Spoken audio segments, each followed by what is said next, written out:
We are closing in on tip-off of the Bulls and the Hawks from Atlanta. Marv Albert and Matt Kukas will bring it to you, and that will be followed by the Jazz and Lakers from Los Angeles. Greg Gumbel, Steve Jones, and Bill Walton will call that one.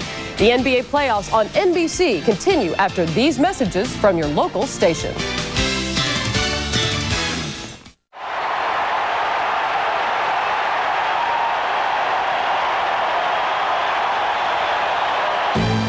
Hanging over their heads is the burden of reaching past excellence. Every win is measured against their previous accomplishments.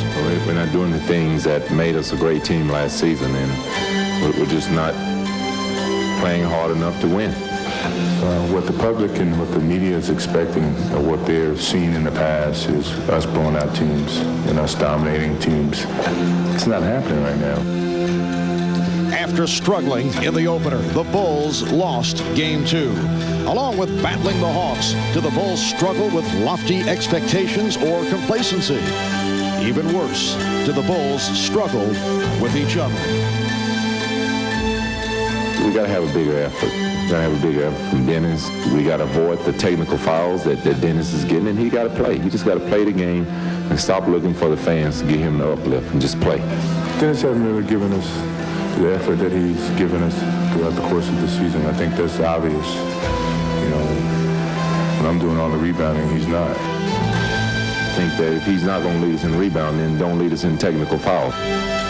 Are the Bulls starting to come apart? They've lost home court advantage of the series along with their aura of invincibility. I'm not ready to push the panic button yet. I advise you guys not to do that either. Now questions surround the defending champions. Will they have the answers?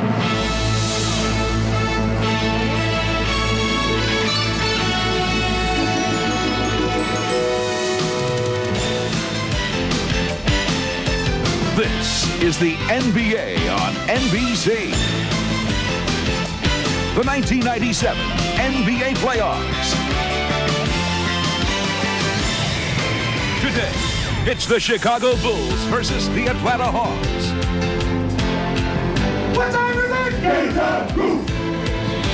Moments ago, the Chicago Bulls taking the court here at the Omni in Atlanta, the site of Game 3 of this Eastern Conference semifinal series between the Bulls and the Hawks.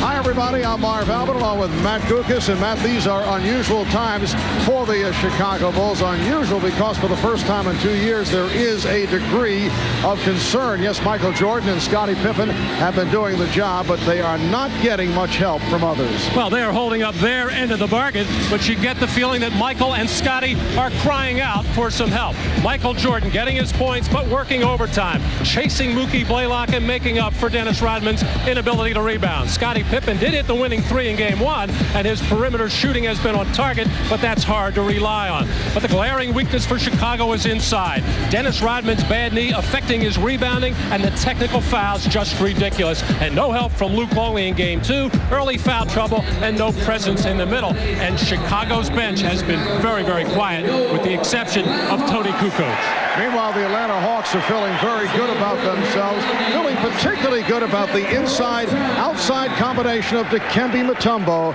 and Mookie Blaylock. Well, Dikembe is the defensive player in the year, so not much going on inside for Chicago. But what a bonus offensively. High percentage shot, drawing double teams, and he's on the offensive boards. And the key man for Atlanta, Mookie Blaylock, and Mookie executing the pick and roll. If he's not penetrating, he's playing hide and seek and knocking down the outside shot. And the textbook pick and roll with the beautiful pass to Leitner. And when you're as hot as Mookie is, even the shots under pressure are falling.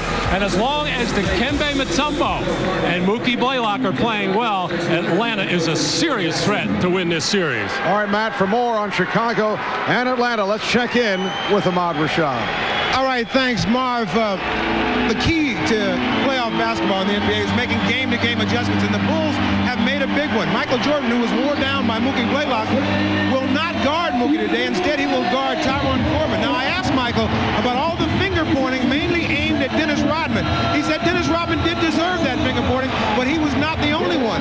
He said in order for us to beat this Atlanta Hawks team, everybody will have to step up and play well. Now, I asked Dennis Rodman just before the game if he would start, and he said, quite frankly, I don't deserve to haven't been playing very well. And Marv, you know, I sort of cleaned up that language, but you get what I mean. He won't start. All right, Ahmad, well, this crowd very much into it. Coming up, it's game 3 of the best of 7.